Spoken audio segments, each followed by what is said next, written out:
महाभारत 4। प्रवृत्ति निवृत्ति धर्म का रहस्य जो भगवान ने ब्रह्माओं को सिखाया था 3।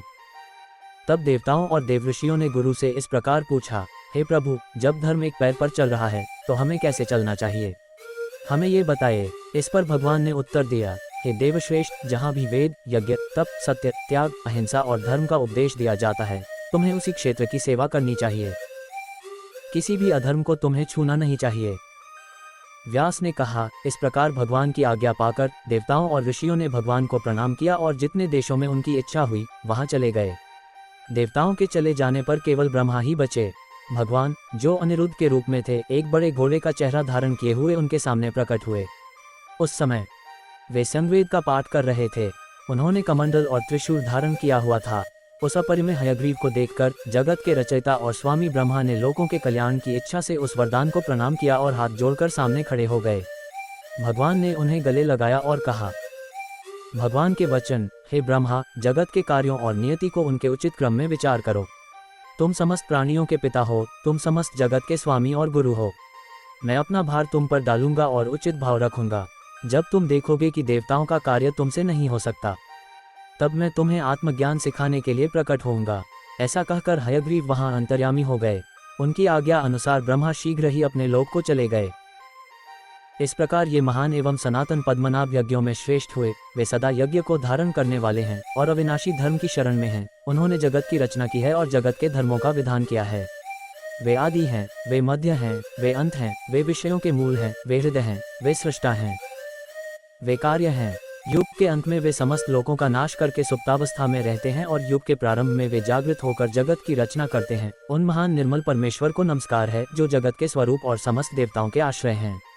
वे महान प्राणियों के स्वामी, समस्त रुद्रों के पति हैं, आदित्यों के पति, वसुओं के पति, अश्विनी और मरुत्तर दोनों के पति, वेदों के स्वामी, वेदांगों के स्वामी, समुद्र में सदा निवास करने वाले, हरि, दीर्घ केश वाले, शांत, सभी प्राणियों को मोक्ष का मार्ग बताने वाले, कपर्दी, वराह, एक सींग वाले, ज्ञानी, सर्वव्यापी, हयग्रीव, चतुर्मुख धारण करने वाले, रहस्यमय, ज्ञान को देखने वाले, अक्षर, क्षर, ये अविनाशी भगवान सर्वत्र गति से विचरण करने वाले हैं।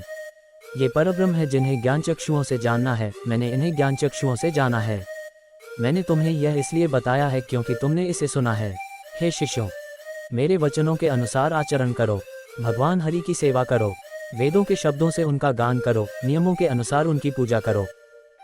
वैशंपायन ने कहा, हे राजन, बुद्धिमान वेदव्यास ने अपने सभी शिष्यों और अपने परम धर्मात्मा पुत्र शुक से इस प्रकार कहा। हमारे गुरु ने ऋग्वेद से हमारे साथ उनकी स्तुति की। आपने सुना, मैंने आपको ये सब बताया। देवताओं के गुरु ने भगवान को इस प्रकार प्रणाम करते हुए प्रसन्न मन से कहा, जो कोई इसे सुनता है, जो कोई इसे कहता है, वह मोह से मुक्त हो जाता है, भक्त बन जाता है, रूप में बलवान हो जाता है, रोगी रोग से मुक्त हो जाता है, बद्ध बंधन से मुक्त हो जाता है, कामी कामों को प्राप्त करता है। जो दीर्घायु की इच्छा रखता है वह दीर्घायु प्राप्त करता है। ब्राह्मण सभी वेदों में निपुण हो जाता है। क्षत्रिय विजयी होता है। वैश्य प्रचुर धन प्राप्त करता है। शूद्र सुख पाता है। निसंतान पुरुष पुत्र प्राप्त करता है। कुमारी स्त्री मनचाहा पति प्राप्त करती है। गर्भवती स्त्री सुखपूर्वक पुत्र को जन्म देती है। बांझ स्त्री पुत्र और पौत्रों से युक्त होती है। जो मार्ग में इसका पाठ करता है वह सुरक्षित रूप से मार्ग पार करता है। जो कोई भी जो कुछ भी चाहता है उसकी वह इच्छा अवश्य पूरी होती है। जो भक्त भगवान की महिमा का गान करते हैं, जो महर्षियों के वचनों और ऋषियों व देवताओं की सभाओं की कथाओं का श्रवण करते हैं, उन्हें अपार सुख की प्राप्ति होती है। भगवान ने अर्जुन को अपने नामों की उत्पत्ति और महात्म्य बताया। जन्मेजय ने कहा, आदरणीय महोदय, कृपया मुझे उन नामों का अर्थ बताएं जिनसे व्यास जी ने अपने शिष्यों सहित मधुसूदन की स्तुति की थी।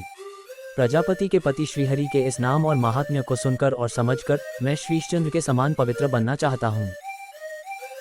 वैशंपायन जी ने उत्तर दिया, जब भगवान श्रीहरि ने गुणों और कर्मों के अनुसार अपने नामों का अर्थ बताया, तब शत्रुवीरों का संहार करने वाले अर्जुन ने महात्मा केशव से पूछा, हे प्रभु, हे समस्त भूतों के उत्पत्तिकर्ता, समस्त भूतों के रचयिता, जगत के धाम, जगत के स्वामी, लोकों में अभय, मैं आपके उन नामों का अर्थ सुनना चाहता हूँ जिनका महर्षियों ने उच्चारण किया है और जो पुराणों सहित वेदों में कर्मों के लक्षण हैं। हे प्रभु, क्या इन नामों का अर्थ कोई और नहीं समझा सकता? इस प्रकार भगवान ने अर्जुन से कहा, अर्जुन, ऋग्वेद, यजुर्वेद, अथर्ववेद, सामवेद, पुराण, उपनिषद, ज्योतिष, सांख्य, योगशास्त्र और आयुर्वेद में महर्षियों ने मेरे अनेक नामों का उल्लेख किया है। उनमें से कुछ मेरे गुण बताते हैं और कुछ मेरे कर्म। हे शुद्ध अर्जुन, मैं तुम्हें कर्मों के नामों का अर्थ बताता हूँ। शुद्ध मन से सुनो। क्या स्मृति में ऋषियों ने नहीं कहा है कि तुम मेरे अर्धांगिनी हो? महान शरीरों के परमात्मा, ब्रह्मांड के रूप, निर्गुण और निर्गुण नारायण को नमस्कार है। उनके प्रसाद से ब्रह्मा उत्पन्न हुए और उनके क्रोध से रुद्र उत्पन्न हुए। जो सभी जीवों की योनि है वह परम पुरुष है। 8 गुणों से युक्त सत्य है, वह मेरे लिए परा प्रकृति है। दिव्य लोक भी उसके हैं, वह प्रकृति योग को धारण करने वाली है, अर्थात वही है। उसके ललाट से जो दिन का नाश करने के लिए क्रोधित था, संहारक रुद्र उत्पन्न हुए। हे पांडव, मैं समस्त लोकों की आत्मा हूँ, इसलिए मैं आत्मा स्वरूप रुद्र की पूजा करता हूँ। यदि मैं पूर्व और वर के स्वामी शिव की पूजा न करूं, तो कोई भी उनकी पूजा नहीं कर सकता। लोग मेरे वचन का पालन करते हैं, क्या वचनों का सम्मान किया जाना चाहिए, इसीलिए मैं उनकी पूजा करता हूँ। जो उन्हें जानता है वह मुझे जानता है, जो उनका अनुसरण करता है वह मेरा अनुसरण करता है। रुद्र नारायण ये दोनों एक ही सत्य हैं, सभी कर्मों में एक ही पुरुष गति करता है। क्या कोई और वरदान मुझे नहीं दे सकता? ऐसा मन में विचार करके मैंने पौराणिक रुद्र की मैं स्वयं अपने पुत्र के रूप में पूजा की। क्या विष्णु अपनी आत्मा के अतिरिक्त किसी अन्य देवता को प्रणाम नहीं करते? इसीलिए मैं रुद्र की पूजा करता हूँ। ब्रह्मा, रुद्र, इंद्र इन सभी देवताओं और ऋषियों के साथ देवता और ऋषिगण देवताओं में सर्वश्रेष्ठ नारायण की पूजा करते हैं। जो भी आने वाले हैं, जो अभी हैं और जो रहे हैं, उनमें विष्णु ही सर्वोपरि हैं, सेवक हैं, उपासक हैं। यज्ञदाता विष्णु को प्रणाम करो। जो शरणागत हैं उन्हें प्रणाम करो। जो वरदानदाता हैं उन्हें प्रणाम करो। जो यज्ञों के भोक्ता हैं उन्हें प्रणाम करो। 4 प्रकार के लोग भी मेरे भक्त हैं। उनमें से एकांतवासी जो अद्वितीय देवता हैं वे सर्वश्रेष्ठ हैं, क्योंकि मैं ही उनका भाग्य हूँ। वे निष्काम भाव से अपना कार्य कर रहे हैं। बाकी 3 शिष्य भी दुष्ट हैं, वे धर्म से पतित हैं, परंतु बुद्धिमान पुरुष श्रेष्ठ है। बुद्धिमान पुरुष चाहे ब्रह्मा, नीलकंठ या किसी अन्य देवता की पूजा करे, वह मुझ परमात्मा को प्राप्त होगा। देखो, मैंने तुम्हें अपने भक्त के विषय में यह विशेष बात बताई है। हे कौन्तेय, तुम और मैं नर नारायण माने जाते हैं। हमने अब पृथ्वी का भार उतारने के लिए मानव शरीर धारण किया है। मैं आध्यात्मिक योगों को जानता हूँ। मैं जानता हूँ कि मैं कौन हूँ और कहाँ से आया हूँ। जो धर्म मृत्यु की ओर ले जाता है और जो धर्म समृद्धि की ओर ले जाता है, वे मनुष्यों को अयंत भाग्य के नाम से ज्ञात हैं। वह सनातन मैं हूँ। ये पिता का सार है और मनुष्यों को जन्म देने वाला भी है। चूंकि पूर्वकाल में यह मेरा निवास था, इसलिए मैं नारायण हूँ। चूंकि मैं संपूर्ण जगत को आच्छादित करता हूँ, जैसे सूर्य अपनी किरणों से संपूर्ण पृथ्वी को आच्छादित करता है और सभी प्राणियों के भीतर निवास करता हूँ, इसलिए मैं वासुदेव हूँ। हे भारत, मैं समस्त प्राणियों का भाग्य हूँ। मैं जन्म और मृत्यु का कारण भी हूँ। मैं स्वयं देवलोकों में व्याप्त हूँ। मैं सभी से परे हूँ। चूंकि मैं प्राणियों से ऊपर हूँ और सभी से परे हूँ, इसलिए मैं विष्णु हूँ। जो लोग दाम द्वारा सिद्धि प्राप्त करना चाहते हैं, वे देव, स्थल और अंतर्यामी लोकों में सिद्धि की इच्छा रखने वाले मेरी पूजा करते हैं। इसलिए मैं दामोदर हूँ। अन्न, वेद, अप्पु और अमृत को प्रश्नी कहा जाता है। चूंकि ये सदैव मेरे गर्भ में रहते हैं, इसलिए मैं प्रश्नी का गर्भ हूँ। ऋषिगण मेरे विषय में कहते हैं, भविष्य में गिरे हुए त्रिदेवों की रक्षा करो, क्योंकि 1 और 2 ने उसे नष्ट कर दिया है। जब उन्होंने मुझे भविष्य से प्रश्नी नाम से पुकारा, तो ब्रह्मा का पुत्र उठ खड़ा हुआ। सूर्य, अग्नि और चंद्रमा की किरणें जो लोगों को गर्म करती हैं, मेरे केश हैं। चूंकि मैं उनमें से होकर विचरण करता हूँ, इसलिए सर्वज्ञ ऋषिगण कहते हैं कि मैं केशव हूँ। इस प्रकार मेरा केशव नाम देवताओं और महर्षियों द्वारा धन्य है। अग्नि सोम के साथ संयुक्त है और उसकी एक योनि है, इसलिए संपूर्ण भौतिक जगत अग्निमुखी है। इसके अलावा पुराणों में कहा गया है, अग्निमुखी आत्माएं एक नेत्र वाली हैं, देवता भी अग्निमुखी हैं। इस प्रकार चूंकि वे दोनों एक नेत्र वाले हैं, इसलिए उनमें परस्पर भोग की भावना है। उन्होंने लोगों को वस्त्र पहनाए हैं। श्री कृष्ण अर्जुन संवाद 1। अर्जुन ने पूछा, हे मधुसूदन, पूर्वकाल में अग्निमुख वाले जीव एक नेत्र कैसे हो गए? मुझे इसमें संदेह है, इसे दूर करो। भगवान ने उत्तर दिया, हे पांडुनंदन, मैं तुम्हें बताता हूँ कि पूर्वकाल में मेरे तेज से यह जगत कैसे उत्पन्न हुआ।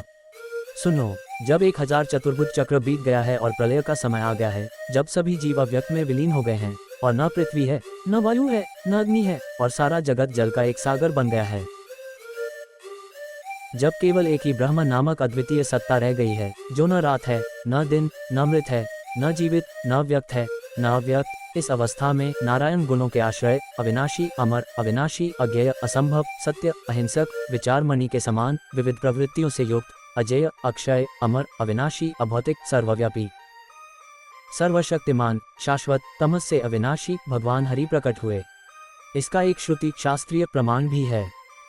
नसीधो न रथिर्सिन्ना सदा सिन्ना सदासित तम एव पुरस्तद्भवत विश्वरूपम स विश्वरूपस्य रजनी है।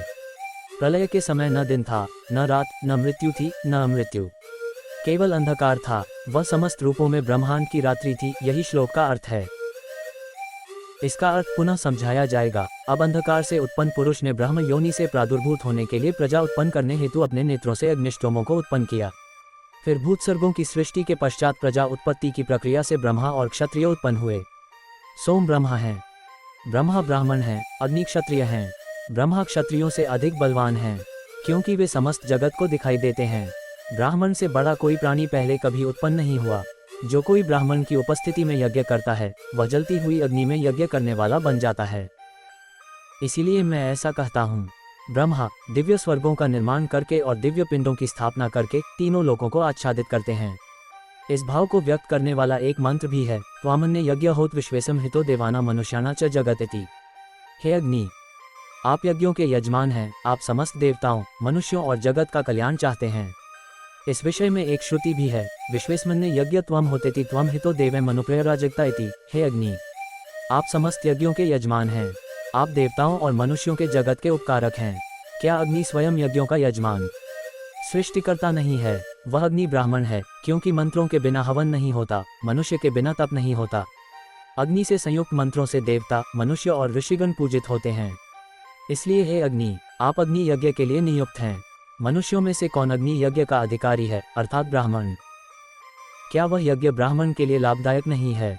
वह क्षत्रिय और वैश्य दोनों वर्णों के लिए लाभदायक नहीं है। इसलिए अग्निरूप ब्राह्मण ही यज्ञ करते हैं।